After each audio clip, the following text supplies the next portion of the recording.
Hi అండి, జ్యోతి channel స్వాగతం. ఈవేళ ఏంటంటే కొత్త గాజువాకలో పెద్ద మార్కెట్కి వచ్చాను నేను పూజ సామాన్లు అవి కొనుక్కోవడానికి. మళ్ళీ పూజ రోజు అంటే మనకి అవ్వదు కదా, అందులో చాలా రష్గా కూడా ఉంటుంది. ఇప్పుడు కూడా చాలా రష్గా ఉంది. వీలైనంత వరకు ఎక్కడ ఖాళీ ఉంటే అక్కడ నేను తీసుకున్నాను. ఆల్మోస్ట్ అన్నీ తీసుకున్నాను. పువ్వుల రేట్లు అయితే చాలా ఎక్కువ ఉన్నాయండి.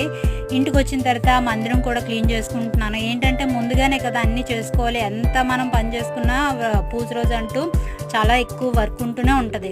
నేను క్లీన్ చేసుకుంటున్నాను. మందిరాన్ని పెయింట్ చేయలేదండి, ఆ బ్రష్తో నేను క్లీన్ చేసుకున్నాను మందిరాన్ని. ఇంకొకటి ఏంటంటే పసుపు రాసి బొట్లు పెట్టించుకుంటున్నాను.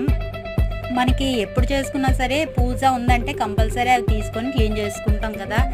నాకైతే ముగ్గులు అవి చేతితో ముగ్గు పెట్టడం రాదండి. అందుకే నేను ఏంటంటే ముగ్గు పిండి, బియ్య పిండి ఉంటుంది కదా, అందులో డిజైన్ డబ్బాలు ఉన్నాయి, అందులో వేసుకొని డిజైన్స్ వేసుకుంటున్నాను. ఫోటోలు కట్టి బొట్లు పెట్టుకున్నాను కదా, సర్దీసుకున్నాను. నా మందిరం అయితే రెడీ అయిపోయిందండి, పూజకి సిద్ధంగా ఉంది.